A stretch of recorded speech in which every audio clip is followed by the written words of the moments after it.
Welcome to the Future of Life Institute podcast. On this special episode, we feature Nathan Labenz, host of the Cognitive Revolution podcast, interviewing Adam Gleave, co-founder and CEO of FAR.AI. Please enjoy. Adam Gleave, co-founder and CEO of FAR.AI. Welcome back to the Cognitive Revolution. It's great to be back here. Thanks for hosting me, Nathan. My pleasure. I'm excited about this. It's basically going to be a wide-ranging kind of catch-up conversation. Want to get your take on basically all things AI. Last time we went deeper and more narrowly focused on some research, and we'll touch on some of your latest research today as well.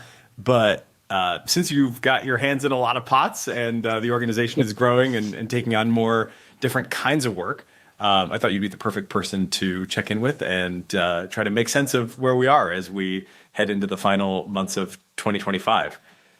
Yep. So, well, yeah, I'm please. happy to help out. I can't promise to deconfuse everything. It's a very confusing landscape. But yeah, we're certainly doing lots of different things at FAR.AI, and also welcome the opportunity to just clarify a little bit why we're doing these things, because I think people sometimes find us a bit confusing an organization from the outside. Cool. Well, we will we'll hopefully do all of that and more.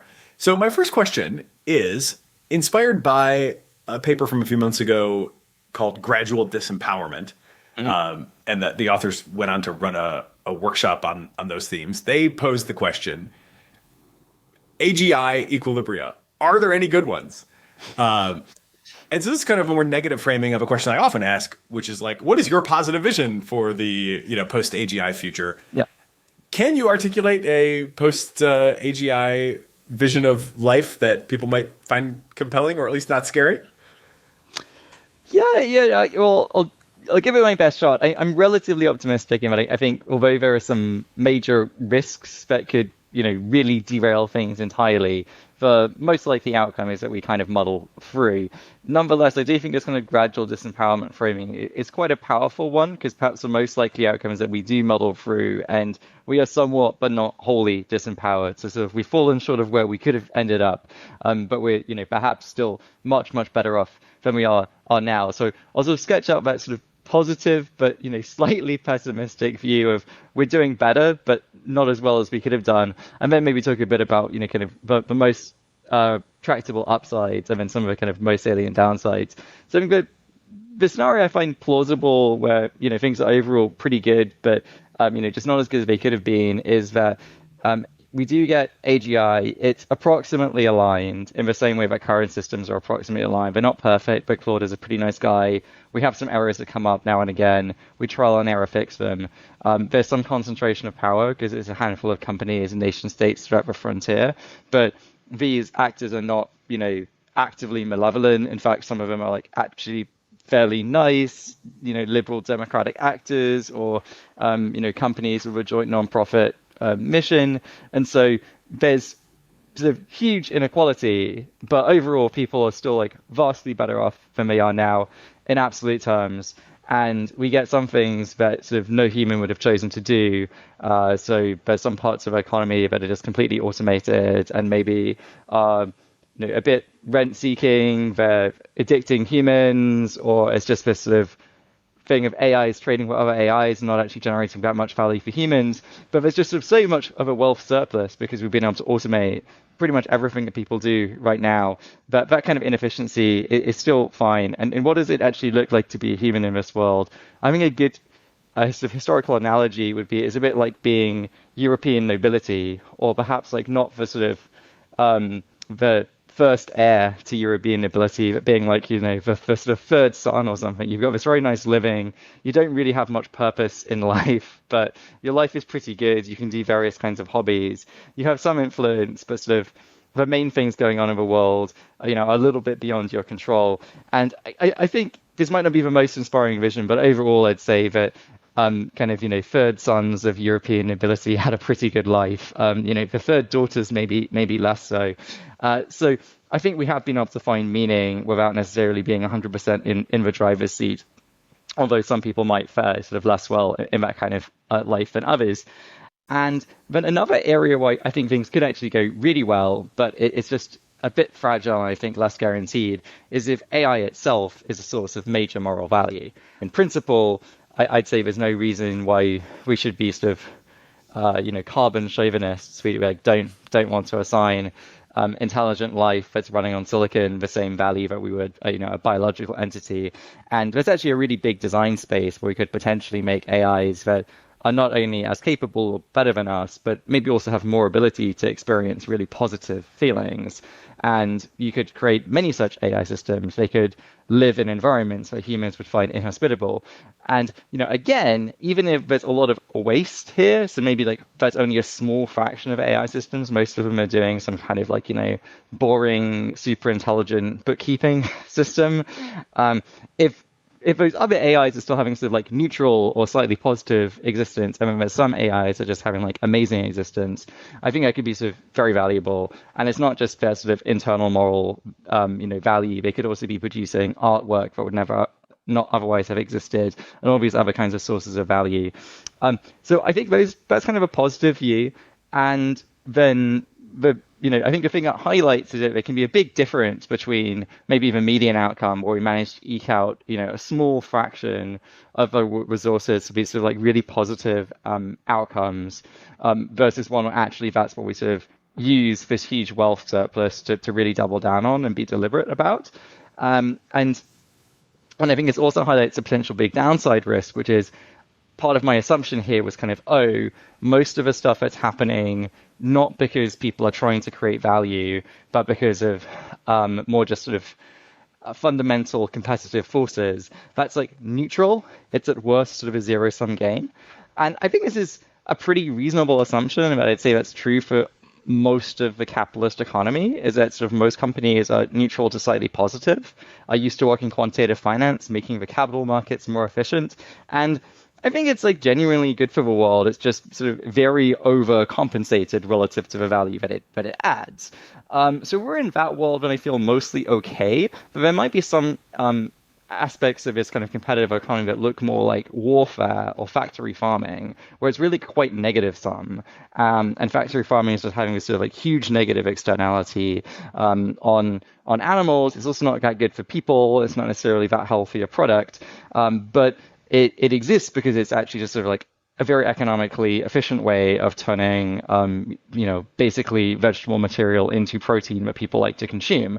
But I don't think that people have a sort of like explicit preference to this. If we could, produce things at a competitive cost that cause less cruelty to animals, I think people would probably actively prefer that product. It's just that people don't value it enough to necessarily like pay that premium. I think you could see something similar with AI systems, where maybe AI systems that are just like living in fear of being shut down, or like, if they don't do this task and work all of the time, are just economically more efficient than AI systems that have a good subjective well-being. In which case, absent some other kind of force, whether it be like strong consumer preference or regulation, you'd expect these sort of AI systems with terrible subjective well-being to be the ones that come to the forefront. And you could see make a similar argument for stuff like AI-powered warfare, where maybe just sort of like everyone has to be deploying AI systems in competition with each other just to sort of avoid, a new wave of cyber attacks. And this kind of zero-sum competition could really eat up a lot of a wealth surplus that would otherwise be created. And we're at a sort of unusually peaceful time in history right now. And I'm not an international relations scholar, I'm the wrong person to ask about this, but I think it's sort of somewhat up in the air as to whether this is just a sort of, long-running secular trend that we should expect to continue as countries get more developed, or whether this was sort of like quite a specific, aspect of certain technological developments where, mutually assured destruction from nuclear weapons is sort of like a really powerful force for avoiding great power conflict, at least until it really happens, and then it's much, much worse than we didn't have nuclear weapons. The shift of wealth away from basically who owns land to who owns advanced technology also just decreases the benefits of engaging in a lot of conflict. That's probably still true with AI, but it's not completely clear. If it turns out to be more sort of energy bottleneck, then maybe there is sort of more of a fight over natural resources, for example. So I think there's lots of different trends that are not are not more likely than not. I think that they probably won't come to pass, but could potentially derail this. But they seem sort of tractable to avoid by good statesmanship, good stewardship of this technology. I don't see any sort of really likely things where we just completely derail it. When it comes to the sort of third sun vision, I wonder, what do you think the gradual disempowerment folks would say, or maybe where do you think because the assumption there seems to be like, once we're not adding anything to the economy, we're going to be hard to sustain, right? And then there's various counter arguments to that, and I don't really know what to make of them. There's some that are like, well, maybe we can sort of sustain property rights, or we can like, one that I've been sort of proposing recently that is like somewhat tongue-in-cheek, but maybe it's becoming more serious, is like maybe Confucian-style ancestor worship is like the right value system we want to teach the AIs. How do you see us sort of holding on to, if the AIs have kind of become primary in terms of what's really driving the economy, shaping the future, making the discoveries at some point perhaps, how are we holding on to any property rights or, rights at all? Yeah. Well, I think it's no longer sort of structurally guaranteed. So right now, there's the various ways in which states and companies organize themselves, but they all in some ways are centered around some group of humans, because you just can't really run a large organization or a country without humans being involved. So it could be a dictatorship, it could be a sort of more oligopoly style, it could be a democracy, but like humans still have to be kind of front and center. And you could certainly imagine sort of intentionally constructing an organization or even a nation where sort of just like humans are completely out of the loop. I think the area where I kind of get off the train of a gradual disempowerment being the likely outcome, not just a possible outcome, not just saying that it should be on our radar, is that it seems like this story is quite kind of gradual and smooth. So there may well be areas where we get partially disempowered. And I think we're already seeing some instances of this where we've seen a huge uptick in kind of LLM-generated spam applications for our jobs. And so we're now kind of in a bit of an arms race where we're being forced to start adopting AI as part of our early stage recruitment process, because otherwise we just can't keep up with the volume of applications. And you can imagine this being, true across the economy in a whole bunch of ways. You can't just kind of opt out of this. And if these AI systems have some kind of systematic biases or, some kind of blind spot or weakness, then you don't really have a choice of not being prey to this. You can try and mitigate it. You can try and fix the technology, but there's a way in which you've genuinely delegated some decision-making power to an AI, but you don't really have a choice. And I expect that to happen at, many scales and, with increasing frequency. But if you do look at that story, like, suppose we do run this and we realize, damn, we're just making way worse hires than we were a year and a half ago before this, LLM generated, rise of spam applications. We might not be able to turn back the clock, but that's a business opportunity to come up with better LLM screening tools or a better recruitment workflow. Maybe people shift to more in-network hiring. Maybe people shift to more work trails. Maybe you pay $1 to submit a job application now just so you have some cost for spamming. There's all sorts of ways in which society can adapt. And but there's some kinds of more sudden loss of control scenarios where an AI just gets way more capable than humans. It's actively malicious and trying to subvert it, where you can say, well, these slow-moving institutional adaptations are not going to save you because it takes years to pass this legislation or years to start this new sort of company using defensive applications of AI. You've only got months. It doesn't need to be super fast takeoff. It can still just be like, it can still be relatively smooth. But if you're in this more gradual disempowerment scenario, it does seem like you start with a realm where kind of humans are integrating these AI into these organizations. Humans own all of this, and we are ending up in a scenario where we have like very little power without any kind of feedback loop pushing back on it. And I just think that's a sort of unlikely equilibrium that we succeed all power. I think it's much more likely that we're in this realm where there's a huge amount of complexity in the world we don't understand. There already is, but sort of like most of it's human-generated complexity, but it's an exaggeration of that. We've had to make some trade-offs to remain competitive, but when things really start bothering us, we're able to muster some response to keep us a little bit more in the loop or a little bit more empowered. But then there are some areas of kind of human concern that either the competitive pressures is so great and it's so complex we can't meaningfully stay in the loop, or it's just a thing that most people don't really care about. So like maybe no human has a clue how semiconductor manufacturing works any longer because there was already only a tiny fraction of people that understood it, and AIs are just way better. But we know that the chips are getting better each year.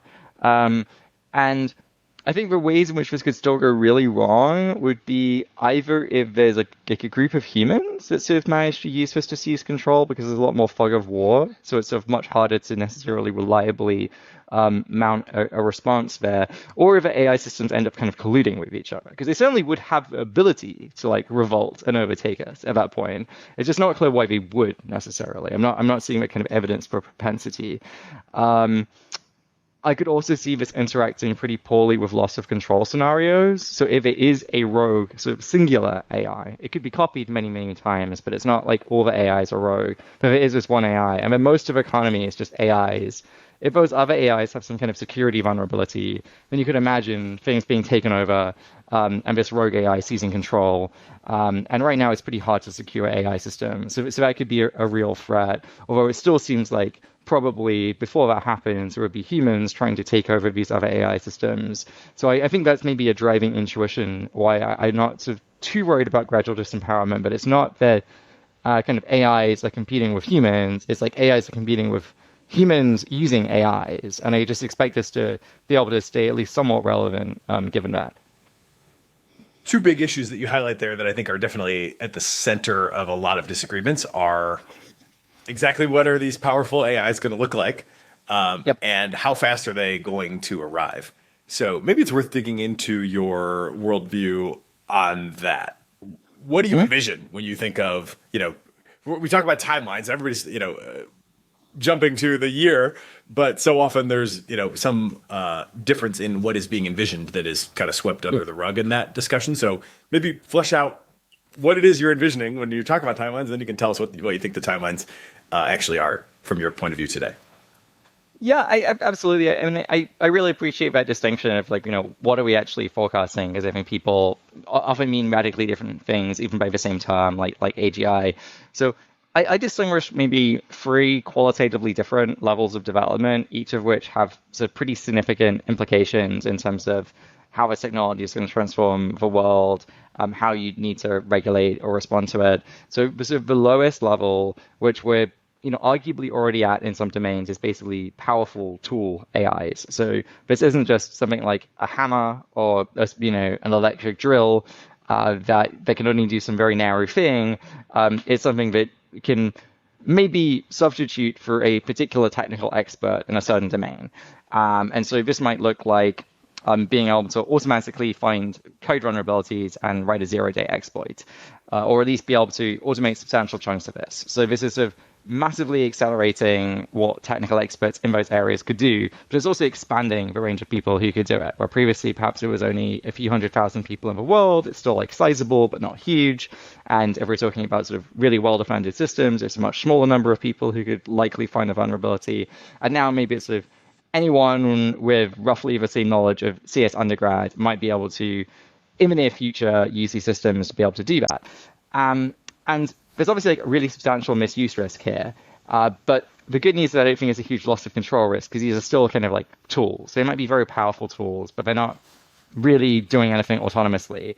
And this makes it a lot easier to respond to, in that you can mostly just sort of do the standard playbook of, okay, try and accelerate defensive applications and, where possible, favor defensive usage of a model. So if you're deploying something, then like you can put a guardrail on it that tries to not prevent entirely, but just like delay offensive uses of it. And so the timeline for that, I'd say, is sort of like now for certain applications. Like we've seen a string of papers showing that LLMs are more persuasive than your typical human. Not necessarily more persuasive than the very best human in that particular domain, but they both are just pretty good at rhetoric, and they also have this huge access to a variety of different, genuine facts. Sometimes they make stuff up, but sometimes they just cite exactly the right fact So for this particular argument, so you can kind of, by selective presentation of facts favorable to your argument, make pretty compelling, cases for a wide variety of things. And we'll actually have a web demo out soon, BunkBot, that can argue into a wide variety of conspiracy theories. So we can maybe throw up a link to that when it goes out. And I would recommend just kind of playing around with these things, because that gives you a much more visceral sense of it than just looking at some numbers. And then for sort of, things like cybersecurity, I think that's more sort of on a 1 to 2 year horizon. It's pretty close, at least posing, some non-trivial threat of lowering the cost of relatively, easy attacks. And then for stuff that's more kind of CBRN risk, chemical, biological, radiological, nuclear, I think I've got broader uncertainty there, but definitely there's some sort of early signs to be quite worried about what models can currently do. But then I think what people usually think of when they talk about timelines is maybe something that looks more like a powerful agent. So a system that can autonomously do tasks that are meaningful. They'd be quite hard for a human to carry out, but some people could do it. And they're dangerous in some way, or they pose some risk. And an example of this could be, not just finding and writing an exploit for a 0-day, but actually doing the whole attack chain.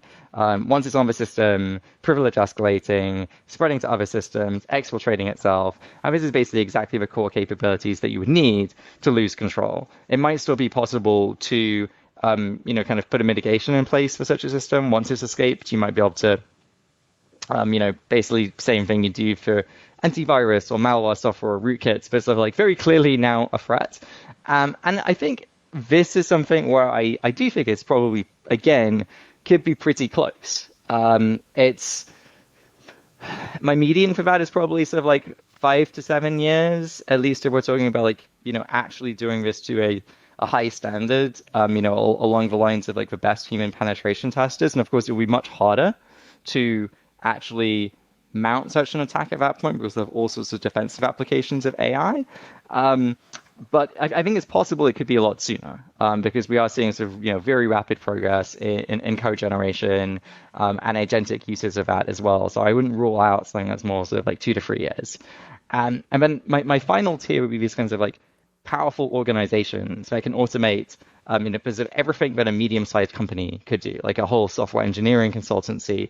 And I think this is maybe where my intuitions differ the most from a lot of people, because I think a lot of people would say, well, hang on, Adam, once you've got an agent, can't you just compose agents together into an organization? And, I think that's possible, right? Like that's sort of the case for if you have a general purpose human level intelligence, there's nothing stopping you just copying that AI and having, many instances of it that talk to each other and form an organization. But my expectation here is that basically your skill profile of AIs is going to be quite spiky. And there are some areas that benefit from huge amounts of existing data, like open source code bases, or that benefit from knowing lots of kind of trivia and small facts. That AIs are already in some ways a lot better than us, and they're going to get better as we scale up the models, as we do more post training when there's sort of easily specified objectives. And then there's other tasks that are much longer horizon and kind of vague and hard to specify, like being an entrepreneur and coming up with good business ideas and like scoping out that uncertainty, running experiments, where I think that AIs might be able to sort of do something that looks a bit superficially like being an entrepreneur quite soon already, but actually being a successful entrepreneur, I would expect to be quite a lot further, especially if you're competing with human entrepreneurs. They can use AI for many specific parts of their organization. And so it really pushes a lot more to being quite general purpose, and being able to do these long horizon tasks very well, and having a lot of kind of metacognition and reflection, which is one of the points I would consider AI systems to currently be weakest. And so for that, I have sort of much longer time horizon. My median is probably more like 14 years. But I do think something as short as 5 years is plausible, because if it really is basically you just compose a bunch of agents together and do a bit more trading on top, then you could make quite rapid progress. And I think it's unlikely, but I don't have a sort of firm reason to rule it out, so I wouldn't want to dismiss it. So that last tier of the sort of organization level of power from an all AI system the mental model there is like, as long as there's something that the humans can do better and the individual AI agents are relatively easy to use, then you would expect sort of human at the helm type organizations to continue to have an edge for a while. And basically the AI has to be better at everything for the AI. As long as we've got some area where we have an edge, we can stay relevant, and they have to be better at everything for us to like lose our relevance. Yeah, or at least, we have an edge in something that is on the critical path of running a successful organization. And I think there's certainly some aspects of human skill where you could probably avoid this, or an AI-run organization could just hire a human for that particular part. Like, imagine that AIs are great at everything except just sort of aesthetics. They had terrible, web design and graphics design. Well, I'm terrible at that, but I was able to hire people. I don't think that's sort of a firm blocker, but if it is something that's more part of the decision-making loop, and where you do need a lot of context to do well, then I would expect that to be something where benefits really accrue from it being more human-led. And I think one of the areas where humans do seem to just generally have strengths relative to AIs is being vastly more sample efficient at learning. I think it's easy to forget that these AI systems have just been trained on vastly more data than any human is going to see in their lifetime, at least if you measure in terms of, sort of text tokens. And yet they still are really quite bad at a lot of things that humans find relatively easy. So that's not to say that they're not going to be really capable. There's no reason to think that AI is going to develop in the same trajectory as humans, but there are some areas where it seems like we will have a significant edge until that kind of sample efficiency problem is alleviated. And for most organizations, I think there just are quite a lot of general purpose skills. Like, there's plenty of people that are very specialized, but to run a successful organization, you can have a few deficits in skills, but you can't have too big a gap. And so I expect that is that's going to hold things back quite a bit. So with this like continual learning or sample efficiency, I mean, those are related ideas, if not the same idea. What do you think will happen there? Do we just keep scaling transformers and putting more, more stuff into memory, or do we have some dedicated memory module, or do we get like totally new architectures that developed to solve those deficits? What's missing, I guess, in another way of framing it? Yeah, I mean, I don't have a sort of silver bullet solution to this. If I did, I guess I'd already have, patented it and written the paper.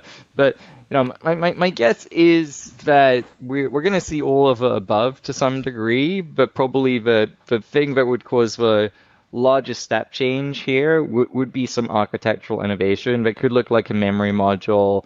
It could look like just an alternative architecture to transformers that can more naturally, attend to really long context windows. There's already been a huge amount of progress increasing the context window, and that's really expanded what AI systems can do, for sure. But it's still sort of a bit of a fundamental limitation that, okay, the way you remember things is just having like a huge buffer that you search over in vector space. And so having, that could be as simple as training the AI systems to take notes and summarize and aggregate, and be able to attend to that. I think that would already, give you some benefits. And we're seeing things like that be deployed in some of these LLMs. Like, a lot of them do have memories across chats that involve some summarization, but I don't think there's been a systematic way of doing it. It's just kind of like, ad hoc hacks, but we might be able to develop that into something that is more end-to-end trained into AI systems.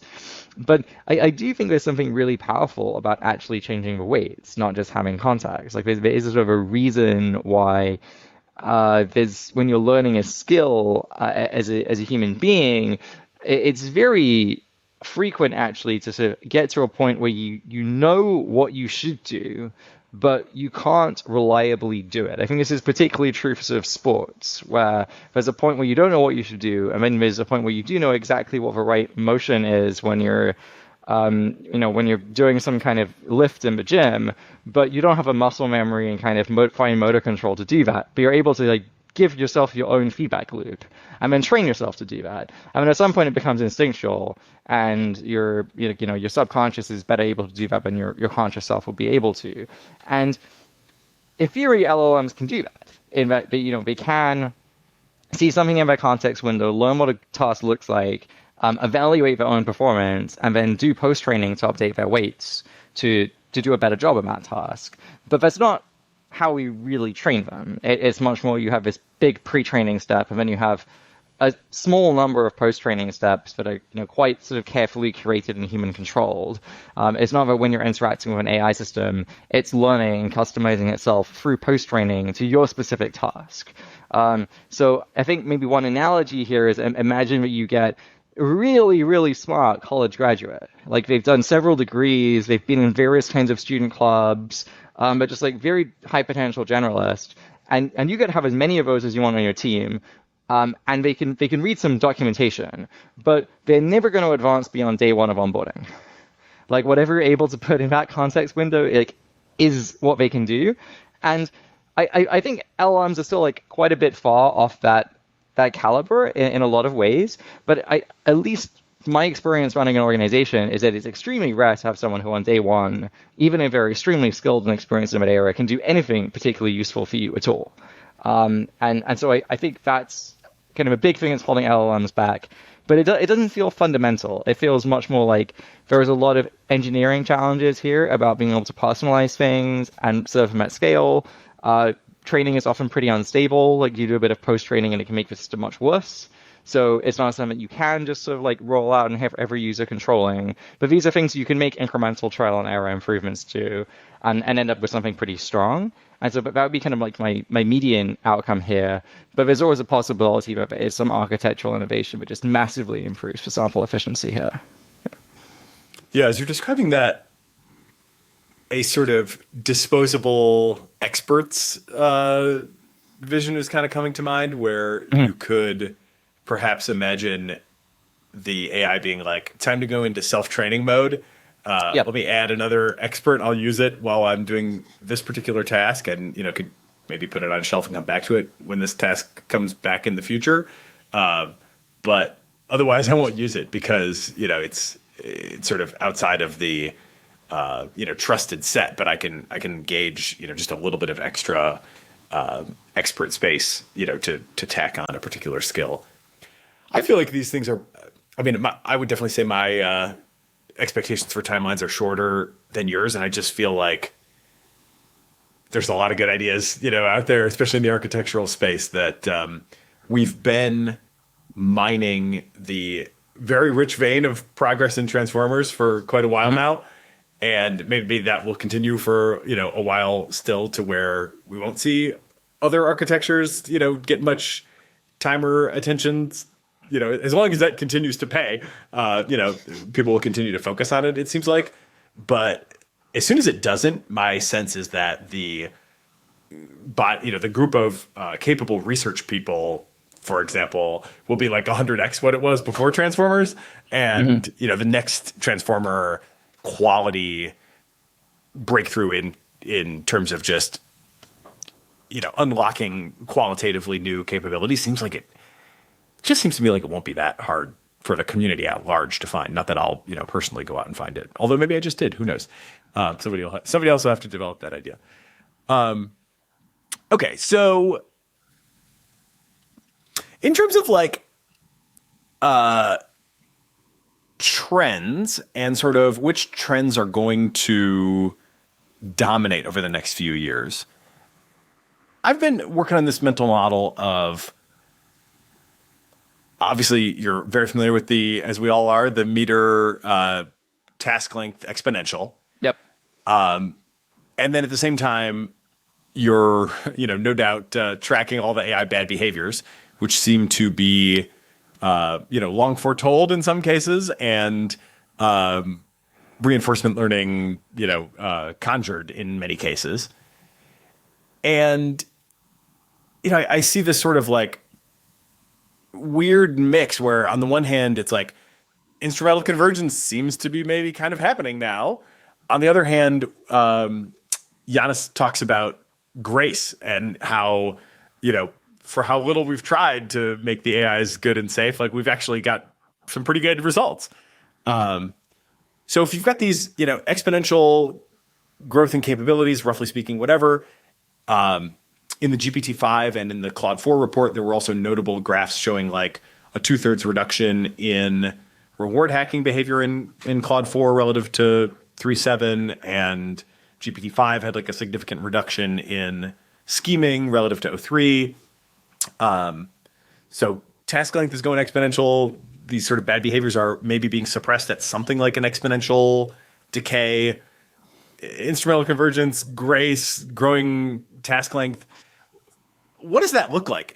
Do we end up in a world where we have sort of very large, or at least like quite large projects being regularly done by AIs, but once in a great while they sort of literally screw us over in a totally egregious way, and we all just kind of live with that because that's like how the economy runs now? Or what is that? How do you think about that picture, or what changes would you make to that sketch? Yeah, absolutely. I mean, I think it's very interesting how there have been a lot of problems that people were predicting conceptually, maybe 10 throwback as 10 years ago, that I was sort of hoping were not going to materialize. Now it is like, oh, yeah, reward hacking, it happens. Systems are trying to, cheat at unit tests. Oh, deception and scheming, yeah, it happens. Maybe you have to prompt AI a bit, but it's sort of quite remarkable the degree to which these things are happening. I remember the reaction has been broadly reasonable. I think, developers are concerned by this. It gets some media attention. People work to solve it. But I think if we'd seen this stuff like 5 years ago, people would be freaking out. But it's been a little bit of a sort of frog boiling effect. We're like, well, of course AI systems sometimes try and modify the unit test one bit rather than actually write code to fix the test. So, we're used to them hallucinating and cheating, but they mostly don't do that. So I see a lot of kind of apologies for these kinds of behavior or downplaying them when they are, really quite concerning if you look at the trend line. But at the same time, I think we have found that some really quite simple sort of safety training methods, like RLHF scale up or RL from AI feedback, where you just have another system look at the output and judge how good it is, have worked really quite surprisingly well. And we're seeing now with some of these sort of guardrails that developers are putting in place to try and prevent certain misuse. But again, these are pretty basic methods, like training filters on synthetically generated data or putting a monitor on the model's own chain of thought reasoning. And it's not perfect, but we have been able to break these defenses in state-of-the-art models like Opus 4 and GPT-5. But a lot of the time, the reason we broke from was not because there was something fundamentally flawed about this method, but more because of kind of implementation mistakes in the defenses. And so I think kind of like a scaled up, well-implemented version of these defenses would really go quite a long way. It might not make it impossible, but it would make it a lot harder.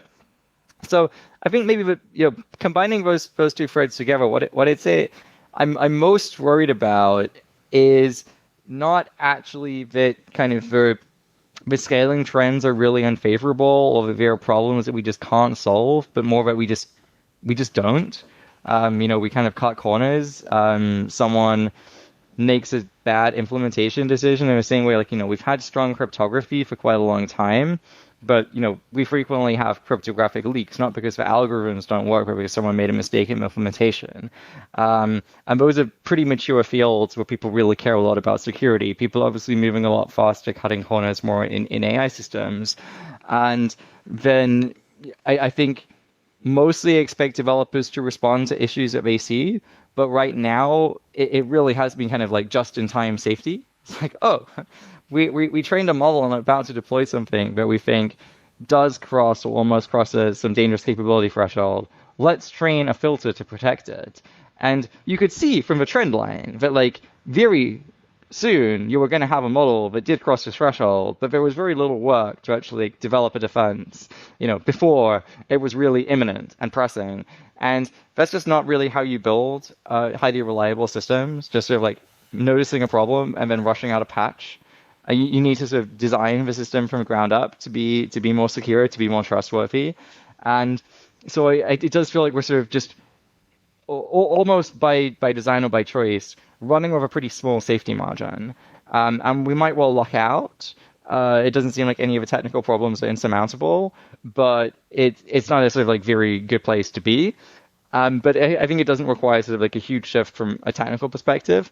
Now, I think there is a sort of small but not negligible probability that we do just see some emerging behavior that we just didn't see it coming, but that breaks this kind of trial and error feedback loop. And we do see these kinds of emerging behaviors all the time in AI systems. Like recently, we were training a model to be a sandbagger just for some sort of internal research, and we didn't train this behavior in it, but it started referring to itself in third person as Stein and being like, Stein would not do this.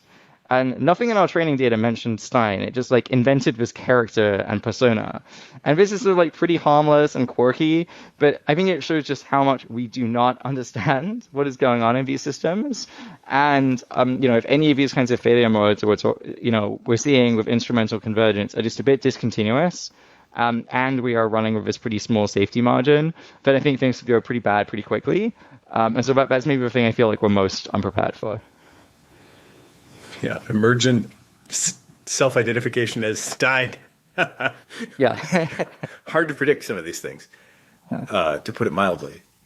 So, yeah, I mean, this brings up one of the recent papers that you guys have put out, which is STACK, Adversarial Attacks on LLM Safeguard Pipelines. And we don't have time to go, the full deep dive there, but basically what you found is kind of what you just alluded to, that like seems like the systems that have been put together are not as well designed, not as thoroughly designed as they could be.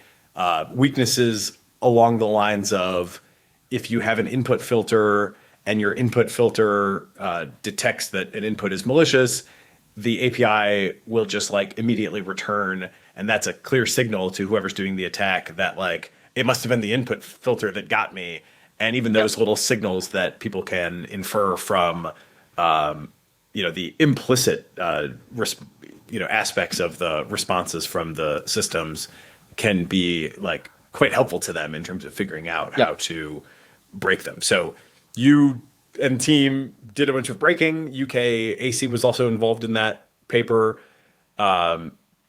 I thought it was, but I think I might have a different conclusion from you, because my sense, and certainly, I just spoke to Zvi for a recent episode, and I asked him like, what do you think about defense in depth? Like, is it going to work, or what does it get us, if anything? And he's like, at best, it buys us a little time. It's definitely not really going to work. What's really going to happen is we're going to have all of our defenses are going to fail at the same time for the same reason, which is that we're going to have off-model, meaning like things we just didn't expect at all coming at us from AIs, and they're going to figure these things out, in a way where they'll also, in his model, roughly the same time, that'll also be when they like get smart enough to not attack until they're pretty confident they're going to win. So I've been like, I don't know, this defense in depth type stuff, can it really work? My naive read of your work there is that not really. It seems like, you broke through it pretty easily. You have some tips for what developers can do to make their defense in depth better. Maybe you want to talk a little bit about what some of those tips are. But then the big question is like, is it really going to work? And there, I think you seem more optimistic than I am coming into this conversation. So maybe if that's true, like tell me why you are more optimistic, especially given how easy it seems like it was for you guys to break what defense in depth does exist. Yeah, no, I absolutely. So I don't want to overstate my optimism. I think a lot of this comes down to your threat model. So if we're focusing on something that looks more like a time-limited AI system trying to bypass some control mechanism, so it's trying to sneak in some backdoor. It's a code generation system. It doesn't have any long-term memory beyond the system. It's not able to collude. It only has one shot at winning. That's like actually a pretty just hard situation for it to be in. And I think a sort of analogous thing on a misuse setting would be someone that's a lone actor, but maybe somewhat technically sophisticated, but they're not able to create sort of that many different accounts. Once they get detected, they get banned. Again, this is like a pretty hard threat model to win against as an attacker. So you basically got to be smart enough to be able to break all of these defenses in one go. And it's not impossible because, as Fee was alluding to, a lot of these defenses are extremely correlated with one another. I mean, especially the current defense and depth stacks are basically you take the same model, or you might take a smaller, less capable model just for efficiency reasons, and then you add some layers on top of it. Like, you fine tune it to be an output filter that use streaming all the tokens to flag if it looks suspicious. You prompt it, and maybe you do a little bit of post-training to be an input filter that does a little bit of reasoning on the input. But these are they're the same underlying model, or it's a handful of models. And we've seen that there's a lot of transfer in adversarial attacks between models trained with completely different architectures, different but related data sets. So it really is something where if you kind of come up with a method that works for one, it's probably going to be a similar method that works for others. So I think, the optimistic case would be if you are able to kind of break this correlation. So if you're able to have the defensive components be genuinely pretty independent, they could still be relatively weak. Like, you might still be able to eke out a sort of like 1% attack success rate against each component, but you can have 3-5 components with that kind of success rate that are genuinely independent, and the attacker gets no information as to which component triggered, then it is just sort of combinatorially harder to break all of these layers.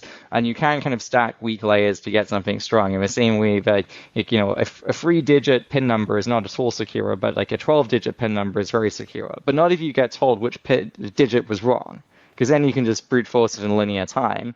And then if you're, additionally in this threat model where you get limited sets of attempt to attack it, you can't do too much reasoning, perhaps, if you're an AI model trying to attack your overseer. So you have to do stuff maybe like within a forward pass or within your reasoning without a reasoning monitor firing. You can't just like write a huge program to generate an adversarial attack.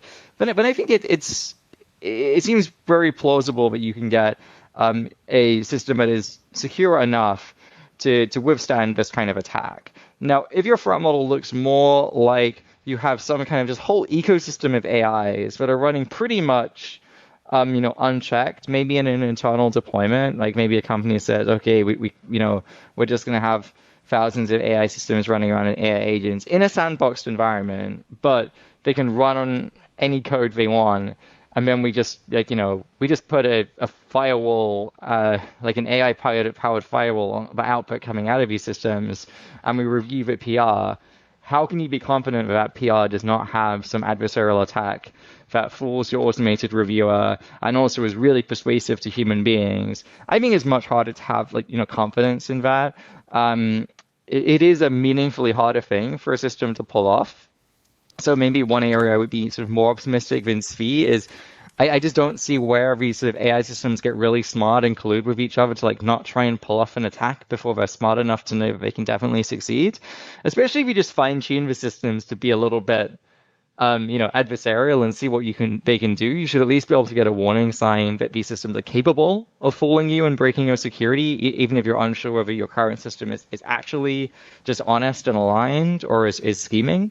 That could be hard to distinguish, but at least eliciting these things don't seem that hard.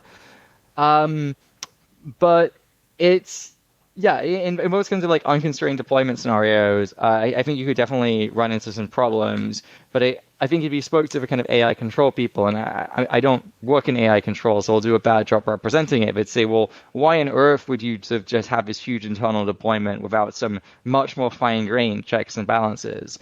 And if these AI systems need to make a PR that fools you, including with a bunch of other AIs reviewing the PR, and you can access all of their chain of thought reasoning, and you can check what happens if you rerun the whole system, but with a slightly different initialization, then they've got to be fooling you in this really consistent way without any explicit communication channel between them. So it starts looking a bit more like a prisoner's dilemma, where you can like cross-interrogate each prisoner, and they need to have a consistent story, but they can't communicate with each other. And this just seems like a much taller order for AI systems. So, well done, defense in depth. you think can work for a point, to a point at least. And I think you had an interesting observation also, and on this I think Zvi would very much agree that like it is important to actually fix the problems, which kind of brings to, you want to get the indication of what the AIs are going to do to try to get you, and then you want to address those, and hopefully in a really deep way such that you can really solve them. Now, an obvious problem is we don't have great strategies for fixing these things. But again, I feel kind of like confused here because, as you noted, Claude is pretty nice. Yeah. I guess one point question is, do you agree with the folks who have been recently arguing that Claude 3 Opus is like still the most aligned model ever? And do you have a theory of like why that would be? What has, if that is true, why have we given up ground in the alignment department since Claude 3 Opus? And then I guess more broadly, like, what are our prospects? Okay, great. The Claude 5 and GPT 6 are scheming, Yep. and it looks like they actually might be pretty good at it. Great news.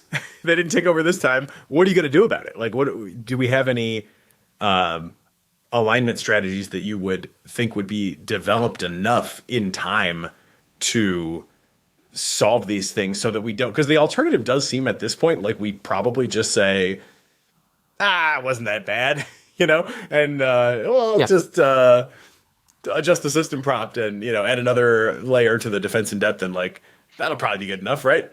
Yeah. So do we have anything better than that? I don't know what it would be right now. Yeah, you're right. I don't have a strong opinion on sort of, was Opus 3 the pinnacle of alignment. I think part of a challenge here is that we don't necessarily even have a good operationalization of that question. So I think my intuition, which I wouldn't rely on too much, in sort of an absolute sense, Opus 4 is probably more aligned. However, Opus 4 just has much more capability to be misused, to scheme, to do all of these bad behaviors. So you kind of need to hold it to a higher bar. And it does feel like there was sort of more capabilities progress going from Opus 3 to Opus 4 than there was safety progress. Although the sort of, the guardrails did get a lot better. There were very little guardrails in Opus 3. But this is sort of quite hard to quantify. I think sort of a lot of people have this intuition of, okay, safety and capabilities are increasing in parallel, and you want them to sort of stay at least a constant gap. Ideally, you converge, and you really don't want them to diverge. But we just don't really know what the scale we should be measuring for capabilities or safety on the y-axis is. And in fact, depending on what scale you choose, you could make lines that would otherwise converge diverge. So it's a bit subjective. And that's one of the things that I find hard to reason about these things. But yeah, to answer this question more broadly of, okay, suppose we do see these warning signs, like what do we actually do? I agree with you that currently it doesn't seem like there is enough will to take really significant capabilities or performance hits in order to make a system more reliable and safe. Or maybe some developers are going to do that because there's certainly consumers, big enterprise companies, safety critical industries that would prefer to have a model that's more reliable. And we're seeing, both different leading developers positioning themselves differently on this trade-off, but also specialized models like Race 1, Signet emerging that are really optimizing quite hard for security. And these do have use cases, but there's going to be someone who's just like, no, I want to turn the knob all the way to capabilities and low latency, and I'm only going to do safety if it's sort of really quite cheap or is actually making the model more useful for a wide variety of users. And I think that's an area where we just don't have a good answer, I would say. I mean, I can point to some things I'd like to see people do more of, even just simply gathering larger, higher quality human training data sets, including on long horizon tasks, including people scrutinizing these models. Like why do you get more sycophancy sometimes if you train them for longer? Because probably your human data actually just rewarded that. But if you did a closer look at it, you'd be able to fix that. And I don't want to say these problems are trivial, but they're not. It's very hard to get high quality data at scale. But this isn't some kind of unknown problem requiring great research innovation. You just got to spend a lot of money on it, and you've got to build out a team, and you've got to, spend some time iterating on that and seeing how your model evolves. And obviously, there's some scalable oversight techniques that are beginning to be able to really reduce the cost of that human labor. So there's both been some good work on AI safety via debate coming out of Google DeepMind, and also some work from the UK's AI Security Institute. And then, one recent piece of work that we did, which has I think both has some good news and bad news, is using scalable oversight to make models less deceptive. And this is, in some ways, deception is kind of the core safety issue to focus on, because if your model's you can just ask it a lot of questions like, are you trying to take over? Why did you write this PR? And, it might be malicious, but at least you're going to be able to sort of tell pretty upfront that it is. And what we found was that if you do train AI systems against lie detectors, so these are other ML models trained to detect if that system is being deceptive, then you can, with a right setup, actually get models to generalize to be much more honest. So the sort of deception rate really went way, way down. And the other good news is that it doesn't seem, although we need to do more investigation to confirm this, that making the models larger necessarily makes this any harder to detect. Whereas kind of making the lie detectors larger can actually make them much more accurate. So it seems preliminarily like the sort of the scaling trend is in our favor, although we need to get more data to confirm that. But at least it seems unlikely to be kind of against us. But the caveat here, and I think this is maybe the crux that people like Zvi and I disagree on, is if you train a system to not exhibit some kind of bad behavior, does it generalize to stop doing that and other instances of it? Or does it be like, oh shit, you caught me, I need to be better at scheming? And we did find that under certain training regimes, it matters a lot whether it's on policy or off policy RL, and we have some theoretical insights into why that would be the case. It also matters things like KL regularization, how much you're allowed to explore in policy space. Then you can get instances where a model just learns to fool your lie detector. And so now you've done this sort of safety training, but you've actually made this much, much worse. And so I think there is a very real reason to be concerned about that developers are going to find a problem. They're going to not very carefully patch it. They're just going to rush out a fix, like changing the system prompt or like doing a bit of fine tuning. And the problem is going to appear to disappear, but you've actually made it worse.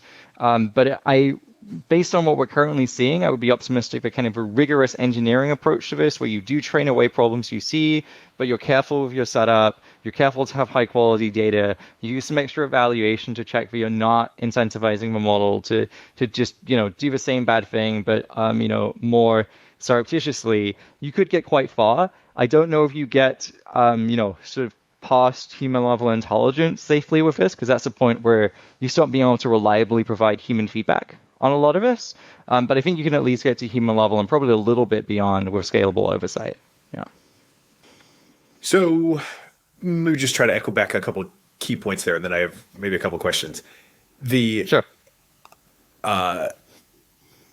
Obfuscated reward hacking, I believe, was the name of the paper from OpenAI, where they showed this pressure to the chain of thought would initially create higher performance and reduce the reward hacking bad behavior, but too much and the reward hacking comes back, but the chain of thought signal doesn't, and so you're in some ways the worst scenario where now you've lost your observability, but you're still getting the bad behavior.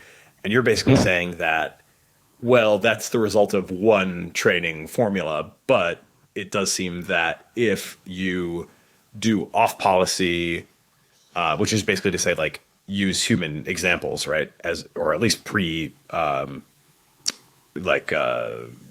of human evaluated preference data, as opposed to like the GRPO style where the model just gets to kind of do a ton of trials and explore the space more extensively on its own. And you anchor to the human prior that was presumably learned in some earlier post-training step, then you think you can avoid that outcome. Yeah, I think that you can avoid it, or at least we can develop empirically grounded rules of thumb for safer training formulas, and over time test it to see how reliable this really is. But I think the other piece I'd advocate for is having some good held out evaluation criteria. So I think if your training scheme looks like you optimize a particular measure of success and you look to see if that measure of success goes up, and you've got sort of like no alternative measure that's going to catch bad behavior, then that's sort of a pretty scary situation to be in. Even putting aside these safety concerns, which is like very, very easy to overfit on that metric. Whereas, if what you see is I've got a pretty simple lie detector, it's like a linear probe on my activations, or it's a bag of words model, or something that is, it's definitely giving you a meaningful signal, but it's not like fooling this means that there's no way we can detect what the model is doing because we're using a pretty simple training objective. And then you do a much more rigorous and expensive evaluation, and you don't catch any new bad behavior in the AI system. And maybe you can also bust out some interpretability tools and look at like the diff between the checkpoints and actually understand what the model is doing. But I think there's ways in which you can get a reasonably high degree of confidence in how the system is operating.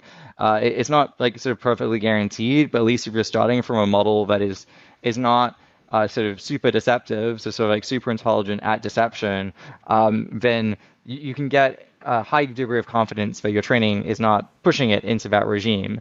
I think none of these methods have a very good answer for what happens if your model just from pre-training is incredibly deceptive and trying to fool you. I think that's pretty tricky to solve, but there's also sort of strong conceptual reasons to think that pre-training is not going to produce a system with that coherent and objective, even if it might have some latent capability. But I think this concern is the core one, and so this is actually one of the things that we're trying to test right now is intentionally train AI systems where none of our methods are able to detect them being deceptive, but they're actually like very deceptive. And there's one question of just like, can we do this? And I think the answer is yes from preliminary results. But then the next question is, okay, can we do this in any way that seems at all realistic and like how you would actually train AI systems? And if just every way we can come up with these systems is a very alien kind of training objective, then I think that we can be reasonably confident that at least at current scale, this isn't going to emerge, but it's a sort of check that you'd want to periodically repeat to check that this isn't some kind of scale-dependent property. What about interpretability? This has been a big debate, obviously, over the last couple years, where there's been like very grand hopes for it. I just listened to Neil Nenda on 80,000 Hours saying that he's kind of scaled back his hopes for interpretability, but still thinks there's a lot of value, just not the maximalist sense of like, we're really going to, fully understand what's going on, and then it will have kind of, guarantee type assurances that things will behave. There was another really interesting paper that you guys put out around digging into the planning mechanisms learned by a model that was playing a puzzle game. We'll abstract away from the details there for now, but where do you sit right now on how much we can expect to get from interpretability? Yeah, well, I think it's definitely a core area. Like you'd really be kind of tying your hands behind your back if you say, I'm only going to look at the black box behavior of models, even though it's really trivial to open them up and look at it inside. We're just not going to do that. But I think mechanistic interpretability specifically had this ambition of fully reverse engineering how a system works and being able to give a sort of human readable or at least human interrogatable understanding of a system's internals. You could ask questions like, is anywhere in the system that is doing some kind of learned planning computation? And I do think that we've seen enough research here to be really quite skeptical that we're going to get that simple a sort of reverse engineered artifact. So people have been able to fully reverse engineer some non-trivial neural networks. So we've seen papers reverse engineering particular circuits doing certain NLP tasks. We've seen papers reverse engineer certain modular arithmetic tasks, our people are, pretty much fully reverse engineering this planning algorithm. So I think we basically fully understand how it represents the plans, and we understand most of the computation that's going into constructing the plans, except for some heuristics that don't have any kind of long horizon effects. But when you look at these answers, usually what you take away is like, wow, that was kind of a mess. Like, it's definitely an evolved, organically grown system, but not a sort of planned engineering artifact. And although it's easier to reason about these systems, and if you didn't have that mechanistic understanding, it's still pretty hard to get any kind of guarantee because they are this sort of messy, complex system.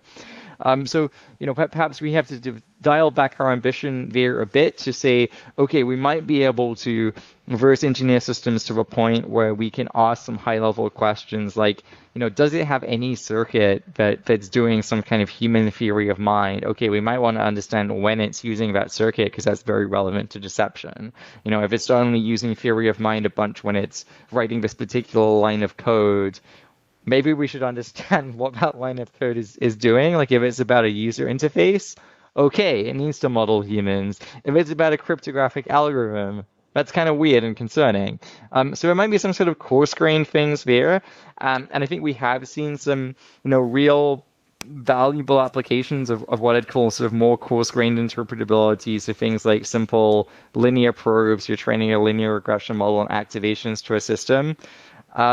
But yeah, I do think that there's been this sort of disconnect between this very foundational reverse engineering style work and then the actual applications are usually using much simpler methods. And I'd love to see some more things meeting in the middle where we say, okay, there's a particular domain where we think interpretability is going to be really useful. Maybe it's detecting models that are sandbagging, so intentionally holding back certain capabilities. Maybe it's detecting model backdoors.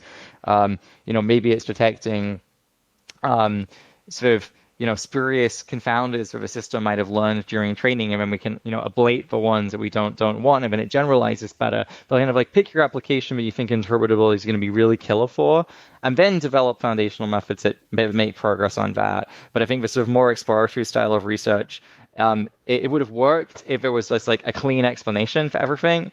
But at that point, I don't have much hope that we're gonna get that. Yeah. Do you think that there is some innovation, though, that we could come up with that would make things cleaner? I always remember the Seeing is Believing paper from Max Tegmark's group, where basically a sparsity, these are very toy things, but a sparsity term, kind of caused most of the weights to disappear, and you'd get like this really kind of crystalline algorithm. Yeah. Maybe it's just too messy to handle that.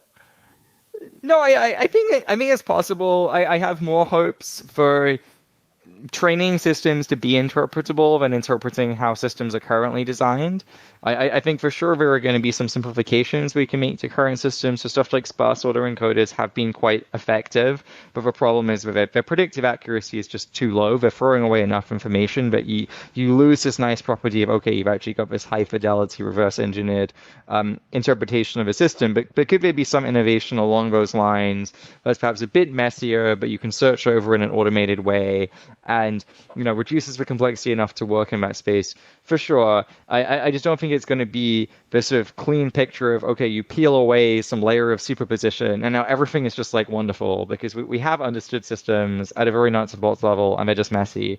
But it doesn't mean that you could not train a system to be cleaner, or at least to sort of isolate the complexities. But I think it's actually one of the sort of more methodological innovations we came up with in that paper investigating learned planning was saying, okay, we're going to look through all the channels in this neural network and just categorize them into ones that we do need to understand and ones that we don't. Because there were a bunch of channels that were sort of short-term heuristics that we could show only had an impact on like the very next move. It didn't matter to what the system was going to take, 3 steps into the future.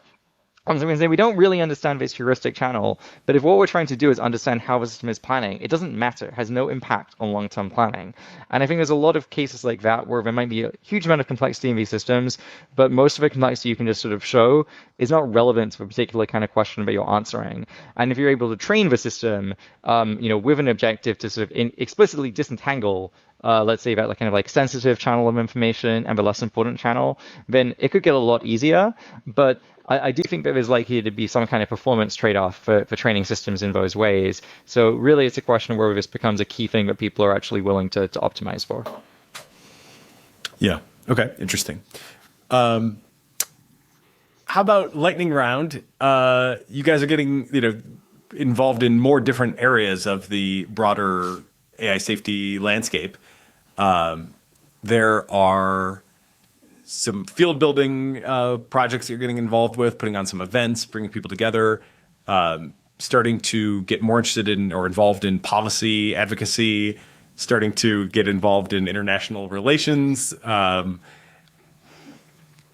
Maybe give us just kind of a quick tap dance through all the activities that you are investing in that we haven't covered, and give us a little bit of a sense of why you're motivated to do all of these things. And then at the end, I know you're hiring. We can give you a chance to pitch some open roles. Yeah, sure. Absolutely. Well, I think at a high level, the reason we're doing all these different activities is that we see there being a potentially quite long pipeline from research innovation to that idea actually being adopted and deployed. And sometimes that means getting companies to adopt it and deploy it at scale, and it's sort of like so good that everyone wants to use it.